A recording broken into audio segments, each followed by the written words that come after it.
তারা ঈমানের সাথে জুলুমকে সংমিশ্রণ করে নাই।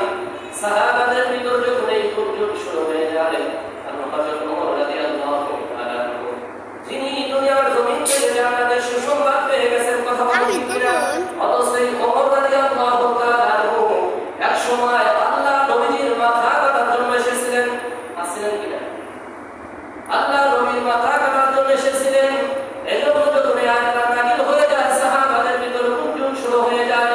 আমাদের ভিতরে এমন কে আছে যে লোকটা ঈমানের সাথে জুলুমকে সংমিশ্রণ করে নাই?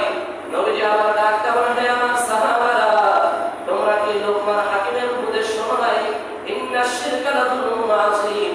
লোকমান হাকিম তার সন্তানকে উপদেশ দিয়েছিলেন যে কখনো আমার ছেলের সন্তান, তুমি কখনো আল্লাহ রাব্বুল আলামিনের সাথে শিরক করবে না।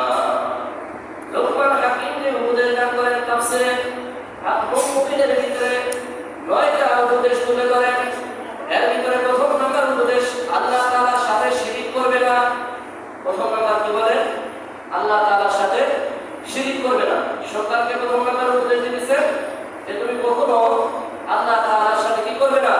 শিরক করবে না। আমরা যারা বাবা, প্রত্যেকটা বাবার কর্তব্য, প্রত্যেকটা বাবার দায়িত্ব সন্তানকে শিরক থেকে বাঁচিয়ে রাখা, সন্তান যেন শিরকে না জড়িত হয় এই বিষয়ে প্রত্যেকটা বাবা কি করা? সন্তানকে শিরক থেকে দূরে রাখা।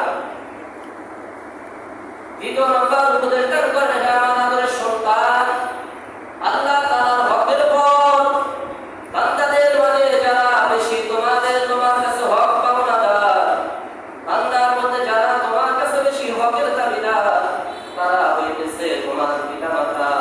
দ্বিতীয় নাম্বার, লোকমান হাকিম তার আদরের সন্তানকে পিতামাতার সম্বন্ধে দ্বিতীয় নাম্বার উপদেশ দান করেন। পিতামাতার হক সম্পর্কে সন্তানকে সচেতন করতেছেন কে? করতেছেন বাবা তার সন্তানকে। দ্বিতীয় নম্বরে পিতামাতার হক সম্পর্কে সচেতন করতেছেন। অথচ পিতামাতার হক সম্পর্কে আমার মালিক কোরআনের ভিতর যত জায়গায় তার হুকুমের কথা বলেছেন, যত জায়গায় আল্লাহ তাআলা নিজের হুকুমের কথা বলেছেন, পাশাপাশি সমস্ত জায়গাগুলোতে আল্লাহ রাব্বুল আলামিন মার